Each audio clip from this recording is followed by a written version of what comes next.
There is a video circulating the internet right now that is difficult to watch. Not because of the gore, there is none, but because it displays a fundamental glitch in the survival instinct of the modern human being. In the video, a woman is seen repeatedly slapping a man in a public space. She is aggressive, she is loud, and she is relentless. The man stands there, hands at his sides, taking it. He is a statue of endurance. Until, in a split second, the statue moves. One reaction. One moment where the restraint fails. And suddenly, the dynamic shifts violently. The comment section is a war zone. Half the world calls him a monster. The other half asks what she expected to happen. But both sides are missing the point. This video is not just a fight between two people, it is a symptom of a civilizational illness. It is evidence that we have created a society so safe, so protected, and so insulated from reality, that some people have forgotten the basic laws of physics and biology. We are witnessing a generation of people walking blindfolded toward a cliff, mistaking the silence of the precipice for the safety of the ground. They are mistaking restraint for weakness. They are confusing mercy with inability. And they are pushing boundaries that, for 99.9% of human history, no sane person dared to push. Welcome to the Aphorism Archive. Today, we are discussing the most dangerous misunderstanding in modern society, the belief that the leash is the absence of teeth. To understand why this is happening, we must first look at the biological reality that polite society tries to ignore. If you go to a zoo, you will see children pressing their faces against the glass of a tiger enclosure. They bang on the glass. They mock the tiger. They laugh. Why? Are these children brave? No. They are confident in the glass. They understand, implicitly, that there is an artificial barrier separating them from the consequences of their actions. Now, imagine that glass is invisible. That glass is the social contract. It is the set of laws, norms, and cultural conditioning that says, men do not hurt women. Because that glass is held for so long, some people have begun to believe that the tiger is harmless. They believe the tiger has no claws. They believe the tiger is a large, domestic house cat. This is a fatal error. Let's talk about the raw data. The average man possesses approximately 40% more muscle mass than the average woman. His bone density is significantly higher. His reaction times, specifically in combat scenarios, are faster. He has millions of years of evolutionary programming designed for one specific purpose, the projection of force. This is not a moral judgment. It is not misogyny. It is biological anthropology. When a man stands still while being screamed at, hit, or humiliated, he is not standing still because he cannot do anything. He is standing still because he is engaging in an act of extraordinary, active willpower. He is fighting his own biology. Inside his brain, the amygdala, the lizard brain, is screaming threat. Defend. Neutralize. But his frontal cortex, the seat of civilization, is saying, no. Hold. Stay. The disconnect we are seeing today comes from a segment of the population that believes this restraint is a permanent, factory-installed feature of men. They believe men simply won't react, like an NPC in a video game that you can attack without drawing aggro. But restraint is not a permanent state. It is a battery. And batteries run out. Where did this delusion come from? It comes from the screen. For 30 years, Hollywood has fed us a steady diet of physics-defying equality. We watch movies where a 110-pound woman beats up three 220-pound Navy SEALs using spin kicks and attitude. We watch TV shows where the wife constantly hits, belittles, and physically dominates the bumbling husband, and it is played for laughs. This is entertainment, and that's fine. But the human brain struggles to separate repeated visual stimuli from reality. I knew a woman who genuinely believed she could defend herself against a male aggressor because she took a weekend self-defense seminar. She had a certificate of completion. She truly believed that her 6 hours of hitting a padded bag gave her the ability to neutralize a 200-pound man fueled by adrenaline and testosterone. This is not empowerment. This is dangerous negligence. It is like telling someone they can pilot a Boeing 747 because they played a flight simulator. When people internalize this false narrative, they lose the healthy fear that keeps us safe. In the past, survival instinct dictated that you did not antagonize something that could crush you. You didn't poke the bear. Today, we see videos of women chest-bumping men, getting in their faces, destroying their property, and daring them to do something. What are you gonna do? Hit me? They ask this question rhetorically, fully expecting the answer to be no. They are betting their safety, their health, and their lives on the man's morality. They are handing him a loaded gun, pointing it at themselves, and trusting that his discipline is stronger than their provocation. It is the ultimate gamble. And while 99 times out of 100, the man will walk away, all it takes is one bad day. One moment where the discipline snaps. One moment where the social contract glass shatters. I counsel men. I hear the stories that don't make it to Instagram. One of my clients, a soft-spoken architect, told me about the night his relationship ended. They were arguing. She escalated. She started throwing plates. Heavy, ceramic dinner plates. One smashed against the wall next to his head. Another shattered on the floor, cutting his leg. He stood there. He didn't yell. He didn't throw anything back. He turned around, walked out the front door, got in his car, and drove to a motel. When he told me this story, I asked him what he was feeling in that moment. He said, I wasn't scared of her. I could have stopped her in 2 seconds. I was scared of the law. He knew, with absolute certainty, that if he grabbed her wrists to stop her from throwing a plate, and she bruised, he would be the one going to jail.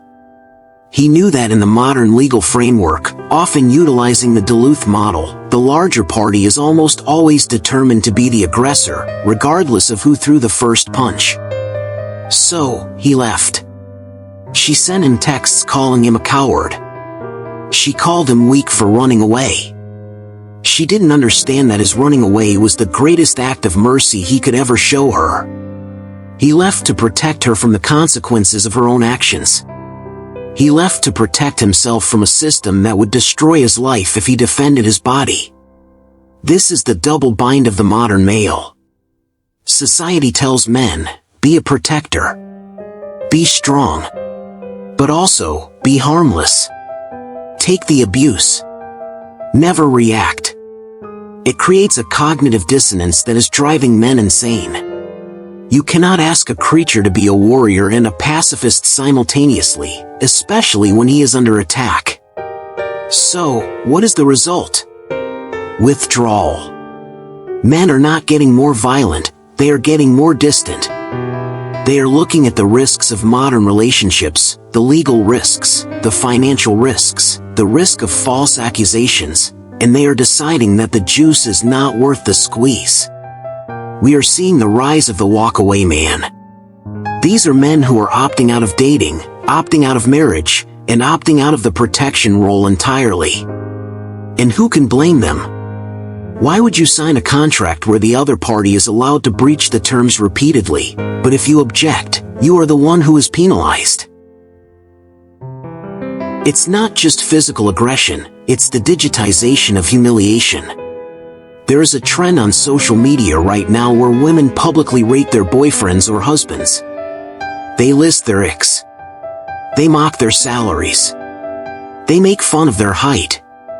I watched a video where a woman rated her boyfriend a 6 out of 10 to her thousands of followers while he sat right next to her, looking at his phone, pretending not to hear. The comments were filled with laughing emojis. "Get a new one, sis. He's punching above his weight." Imagine the reverse. Imagine a man going live on TikTok, with his girlfriend next to him, and listing her flaws, mocking her weight, and rating her a 4 out of 10. He would be canceled within the hour. He would be fired from his job. He would be labeled an emotional abuser. But when it happens to men, it is content. This man in the video? He didn't react. He didn't argue. But I guarantee you, he didn't forget. Every mockery, every public humiliation, every moment of disrespect is a deposit into a bank account. And that account eventually reaches maturity. 3 months later, that man will leave. He won't explain why. He won't argue. He will just be gone. And she will be shocked. She will say, "I don't understand, everything was fine. We were just joking." She mistook his silence for agreement. She mistook his endurance for stupidity. She didn't realize that he was simply waiting for the lease to run out so he could evict her from his life. The disrespect has become systemic. We have forgotten that men have feelings. Not in the soft way society likes to talk about, but in the deep, primal way. Men have dignity. And when you strip a man of his dignity repeatedly, you create a dangerous entity. You create a man who has nothing left to lose. Let's zoom out and look at the history of civilization. For thousands of years, there was a tacit agreement between the sexes. Men provided protection and provision. Women provided respect and cooperation. It was a survival partnership. Men faced the external world, the wars, the predators, the hard labor. Women maintained the internal world, the family, the community. Men protected women from violence. Today, that contract is in shreds. Modern society has reduced the natural risks of life. You can walk alone at night in most Western cities because the streets are lit and policed, mostly by men. You can work and own property. These are good things. But some have mistaken these protections for invincibility. They have forgotten that civilization is a very thin layer of ice over a very deep, cold ocean of primal reality. When you see a woman slapping a man in public, you are watching someone ice skating on that thin layer, stomping on it, daring it to break. She assumes the ice is concrete. She assumes the man is a prop. But if the ice breaks, the water underneath is just as cold and deadly as it was 10,000 years ago. We are already seeing the cracks. The passport bro movement.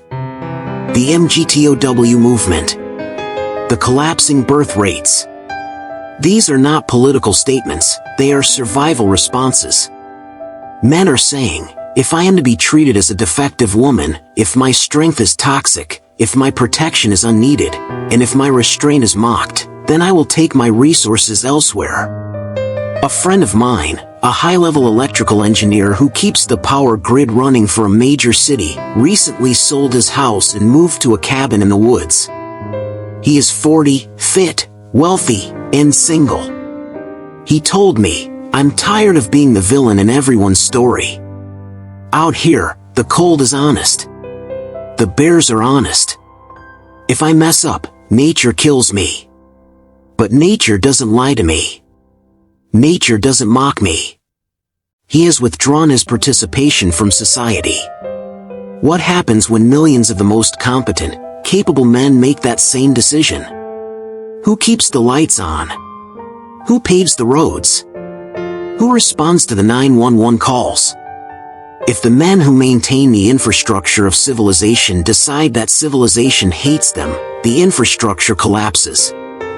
History teaches us one undeniable lesson: the pendulum always swings back. We are currently at the peak of an era of unprecedented safety and entitlement. But reality has a way of reasserting itself.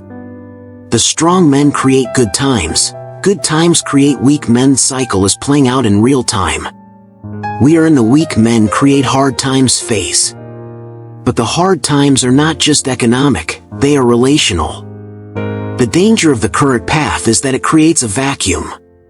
When reasonable, restrained, civilized men withdraw from the dating market because they refuse to be abused, who is left? The predators. The men who don't have restraint. The men who don't follow the social contract. Women who push boundaries eventually find a man who has none. And the result is tragedy. We are seeing a bifurcation of the male population. Group A, the Stoics.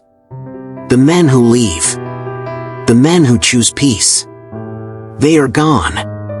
They are building their own lives, playing video games, building businesses, and enjoying the silence. Group B, the volatile. The men who have not learned to control the beast. When women complain that there are no good men left, what they mean is that the Stoics have gone into hiding to protect themselves, leaving the dating pool filled with the volatile. This is the cliff we are approaching. A society where the protectors have quit, and the predators are roaming free. The solution is not to roll back rights. The solution is not to return to the 1950s. The solution is a return to reality and respect. It is time for a massive cultural wake-up call regarding the nature of male restraint. To the women watching this, understand that the man standing quietly while you yell is not weak. He is dangerous. He is a loaded weapon with the safety on. His silence is a gift. His restraint is an act of love. Do not mistake his mercy for inability. If you push him too far, if you humiliate him too deeply, he may not strike you. He is likely too disciplined for that. But he will leave you. And he will never come back. And you will be left with the noise of your own chaos, wondering why the peace walked out the door. To the men watching this, your restraint is your superpower. It is what separates you from the animal. Do not lose it. Do not let the provocation break your frame. If you are in a situation where your restraint is being tested daily, where you are being physically or emotionally cornered, do not explode. Leave. Pack your bags. Walk away. Preserve your dignity. Preserve your freedom. You are not a punching bag. You are not a rehabilitation center for someone else's trauma. You are a builder. Go build a life where you are respected. The leash is not the absence of teeth. It is the presence of control. And control is the most valuable currency in a chaotic world. Keep your control. Keep your peace. And never, ever apologize for your strength. Call to action. I want to hear from you in the comments. Have you ever been in a situation where you had to use extreme restraint to walk away? Do you feel the shift in society where respect has been replaced by entitlement? Share your story below. The world needs to hear the male perspective, raw and unfiltered. And if you want to join a community of men who are mastering themselves and navigating this modern landscape with eyes wide open, subscribe to the Aphorism Archive. We are documenting the decline, so you can survive the fall.